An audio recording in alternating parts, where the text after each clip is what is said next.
Hello दोस्तों, जय हिंद। कैसे हैं? उम्मीद करते हैं आप सब बहुत अच्छे होंगे। दोस्तों, आज आपका क्लास जो चल रहा है, ये क्लास है आपका पंचम पाठ, यानी कि पांचवा पाठ। ये चैप्टर है पांचवा पाठ। कौन? पांचवा पाठ है। पांचवा पाठ में है चैप्टर का नाम भारत महिमा। नाम है आपका भारत महिमा।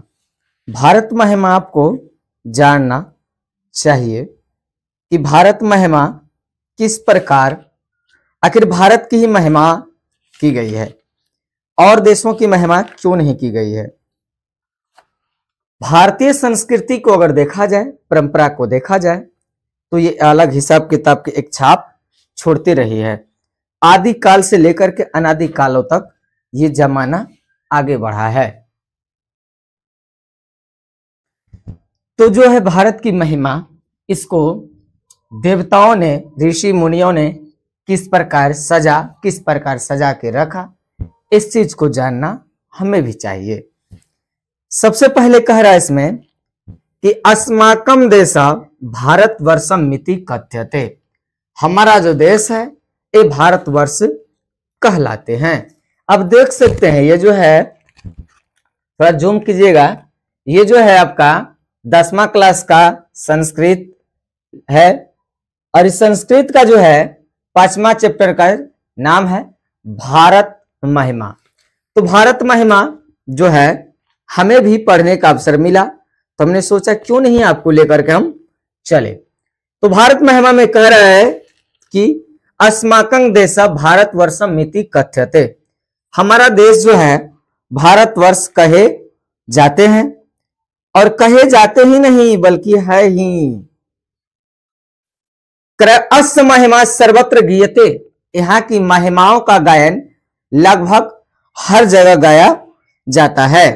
पाठे अस्मिन विष्णु पुराण भागवत पुराण च प्रथमा द्वितीय च क्रमशः पदम गृहीतम अस्ति। यह जो है पाठ भागवत पुराण, विष्णु पुराण और प्रथम से लेकर के द्वितीय, चतुर्थी और कई सारे पद जो है गृहत्वी, यानी कि इसमें समझिए एक प्रकार का मिश्रण किया गया है। यहाँ के ज्ञान, विज्ञान, चिकित्सा, इन सारे चीजों का श्लोक किया गया है। कह कि इसमें पद्धान छेद निर्मितं प्रस्तावित भारतम प्रति भक्ति अस्माकम कर्तव्य रूपेण वर्तता। मुझे लगता है कि इसको पढ़ने से, इसको जानने से लोगों के जहन में भारत की सेवा करने की एक अलग मन में लालसा और जिज्ञासा उत्पन्न हो जाती है। और इस जिज्ञासा को हमने भी सोचा क्यों नहीं आपको हम पहले बताएं। पहला कह रहा है इसमें कि श्लोक में गायंती देवा किल गीत कानी धन्या अस्तु भारभूत भागवे। फिर से क्या कर देखिए, गायंती देवा किल गीत कानी धन्यास्तु ते भारत भूमि भूभागे स्वर्गम स्व अर्पसम विभुरुते भवंती भूया पुरुषा सुरत्वा। क्या कर इसमें? स्वर्ग, मतलब यहां स्वर्ग कहलाता है। स्वर्ग अस्परम भागम भूमि भरते भवंती भूया पुरुषा सुरत्वा। भारत की भूमि एक अमृत भूमि है। यहाँ की भूमि स्वर्ग की भूमि है। यहाँ की भूमि ज्ञान की भूमि है। यह भूमि विज्ञान की भूमि है। विदेशियों ने आया, यहां पर शिक्षा ग्रहण किया। विदेशी तो आए ही, यहाँ के लोग भी बड़े बड़े विद्वान निकले। यहाँ के ऋषि मुनि देव ऐसे कई सारे हुए जिन्होंने भारत की महिमा का गायन किया है। जो भारत की महिमा है, इसमें वही कह रहा है कि भारत की भूमि की महिमा का गान देवता भी करते हैं। वही कह रहा है गायंती देवा किल गीत कानी धन्यास्तु।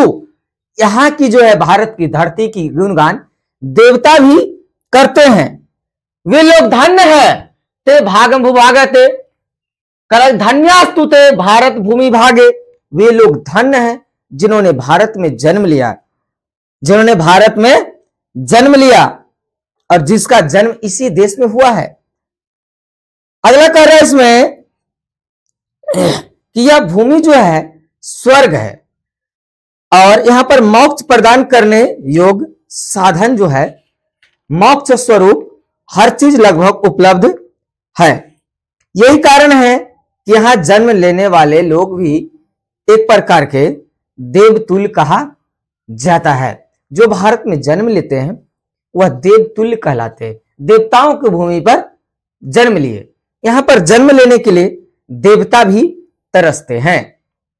अगला श्लोक में कह रहा है, इसमें दूसरा श्लोक में, अहो अमीषा किमकारी शोभनम पर्सनम ऐसा स्विदिशु स्वयं हरि। करा क्या? अहो अमीषा किमा करी, क्या करा? अहो अमीषा किमकारी शोभनम पर्सना ऐसा विदुरुता स्वयं हरि योजर्णम लब्धम नृषु भारत जीरे मुकुंद स्वे पर यकम अस्प्रिया हिना। देखिए कितना अच्छा श्लोक कह रहा है। इस दोनों श्लोक जो है पुराण से लिया गया है, पौराणिक श्लोक है। इसमें कह रहा है कि जो अन्न जो है खास तौर पर देवी देवता उसकी चर्चा कर रहे हैं। यह जो है देवता का खास तौर पर जो है भूमि माने जाते हैं भारत को। और यह भारत जो देश है आज से ही नहीं सदियों से धन्य रहा है।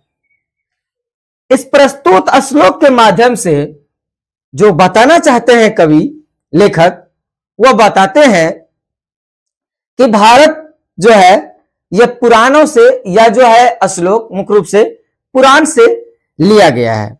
और पुराण से लेने के बाद इसमें कह रहा है कि देवता जो है इस देश में गुणगान करते हुए कहते हैं, देवता जो है वे लोग गुणगान करते हैं और गुणगान करते हुए कहते हैं कि अरे हे ईश्वर, या ईश्वर द्वारा कितना सुंदर बनाया गया है इस भारत भूमि को, जहां की धराएं, विज्ञान, ज्योति, इतनी सारी चीज निकल रहा है। विद्वान की दुनिया की धरती भारत को कहा जाए तो विद्वानों का तर्क वितर्क हो गया, बुद्ध को बुद्धत्व कहना मुश्किल हो गया, इसलिए रोशनी कहा गया बुद्ध को, लाइट ऑफ बुद्धाज। एशिया की रोशनी भगवान बुद्ध को कही जाती है। इसका कारण है कि भगवान बुद्ध की जैन भूमि, महावीर जैन की कर्म भूमि, ऐसे कई सारे ऋषि मुनि इस देश में जन्म लिए, इसलिए यहां की भूमि धन्य है। इन सारे गुणगान देवताओं के द्वारा की जा रही है, न कि हमारे द्वारा, क्योंकि जिनका जन्म भारत में हुआ है वे निश्चिंत ही सेवा युग होते हैं। यहां के लोग बड़े सेवा योग होते हैं, सेवा करते हैं, भले अभी नहीं करे यह अलग चीज है, लेकिन एक समय ऐसा था जो भारत के लोग सेवा की बड़े प्रेमी भावी होते थे और इस पर ईश्वर की कृपा होती है और वही इस देश में जन्म लेता है। वही व्यक्ति इस देश में जन्म लेगा जिसका ईश्वर का कृपा हो, जिस पर वह जन्म लेगा और वह सेवा के योग्य होगा और सेवा करने के लिए जन्म लेगा भारत में। तीसरा श्लोक में कह रहा है, आधुनिक से है, यह आधुनिक में से लिया गया है। यह कह रहा है, यंग निर्मला वत्सला मातृभूमि प्रसिद्धम सदा भारतम वर्षम मेत्ता विभिन्ना जना धर्म जाति प्रभेदा रिहे कत्व भावम वहनो वसंती। देखिए कितना अच्छा बात कहा, क्या एंग निर्मला वत्सला भारत भूमि, हे भारत की भूमि आप धन्य है भारत भूमि। यहां पर अनेक सारे प्रसिद्ध धर्म, बौद्ध, जैन, ईसाई, इस सब का उदय हुआ। यह भारत इसलिए भी धन्य है क्योंकि यहां पर ज्योतिष, ऋषि, वैज्ञानिक जन्म लिए। ये भारत आर्यभट्ट जैसे गणितज्ञ, ये भारत चंद्रगुप्त मौर्य जैसे शासक, ये भारत चाणक्य जैसे राजनीतिक, अरस्तु जैसे विद्वान की अगर कहा जाए कर्म क्षेत्र तो यहां से लिया जा रहा है। जन्म नहीं लिया अरस्तु भारत में, लेकिन वहां भी ये गायन किए जाते हैं कि ये भारत की भूमि है। विभिन्न जना धर्म जाति प्रभेद, यहां पर कई सारे जाति के लोग भी वास करते हैं, फिर भी सभी लोग आपस में मिलजुल कर रहते हैं। तनी मनी खटपट हो सकता है, रहे कतुम भावा, यहां सब मिलजुल कर रहते हैं। वहंतो वसंती, और मिलजुल करके ही वास करते हैं और रहते भी हैं। तो हे भारत की भूमि, आप धन्य हैं। विद्वानों ने देखिए कितना अच्छा से बात समझाया। कह कि यह निर्मला, क्या कह, यंग निर्मला वत्सला मातृभूमि, हे निर्मल भूमि मातृभूमि। विद्वानों का कहना है जो मातृभूमि है खासतौर पर भारत की, यह जो है भारत भूमि सारे देवताओं से रहित है, देवी देवताओं से भरा हुआ है। जहां निर्मला ममता, वही ना कह रहा है, यंग निर्मला वत्सला, यानी निर्मला ममता के लिए सदा से विश्व प्रसिद्ध है। प्रसिद्धा सदा भारतम वर्षम में एकता, सदियों से लेकर भारत क्या है, प्रसिद्ध रहा है। इसमें भी कोई दिक्कत है। विभिन्न जना धर्म जाति प्रभेद, और यहां पर अनेक प्रकार के भिन्न भिन्न के जाति के लोग रहते हैं। और रेह तत्वम भाव वहंतो वसंती, एक जैसा भाव, एक जैसा विचार मिला करके रहते हैं और मिलजुल करके भारत की दशा को बदलने के लिए हमेशा तत्पर रहते हैं। यहां किसी एक जाति की खातिरदारी नहीं चल रही है, यहां पर हर जाति धर्म के लोग रह करके भारत की गुणगान और भारत की बखान को करते हैं, ताकि भारत की भूमि, हे भारत भूमि आप धन्य हो, भारत की भूमि धन्य हो।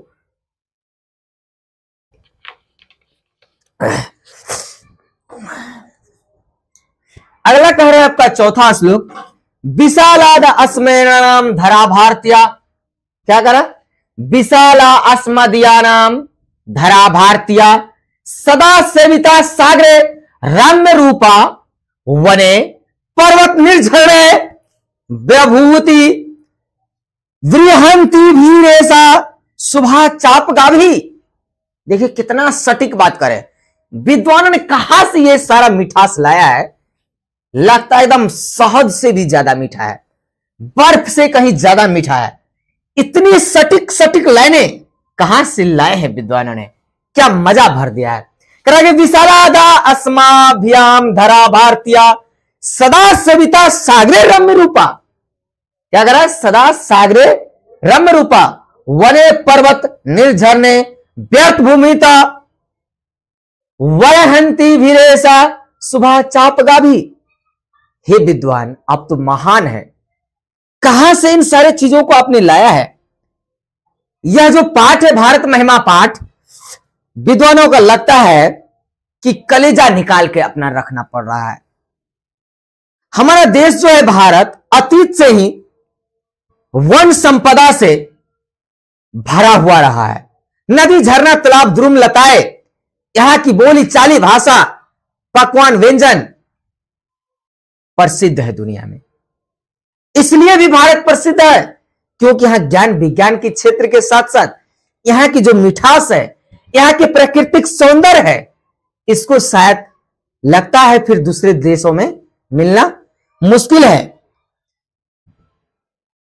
चरक जैसे विद्वान ये भी जन्म लिए यहां पर, और उन्होंने जन्म लेकर कई सारे चीजों का उल्लेख भी किए। और तो जो भारत की है खासतौर पर यहां की पर्वतों से भरे हुए क्षेत्र कितने क्षेत्रों में आगे बढ़ चुका है, इसलिए यहां पर संपदा से भरा हुआ चीजों पर विद्वानों ने प्रकाश डाला है।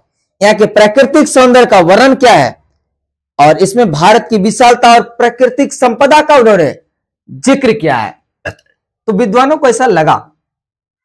अगला श्लोक तो पांचवा जो श्लोक है ये तो और भी मीठा है।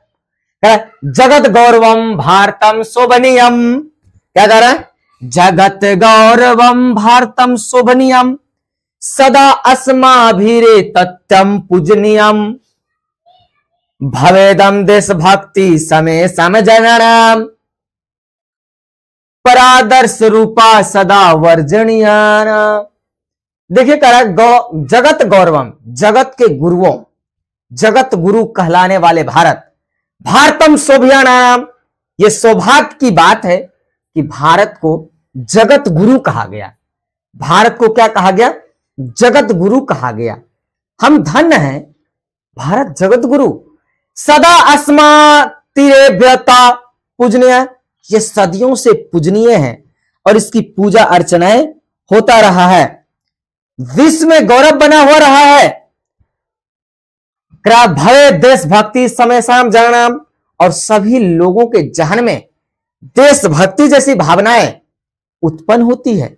ये भारत है, इसके भाग है, लोगों के जहन में देशभक्ति हमेशा उत्पन्न लेता है।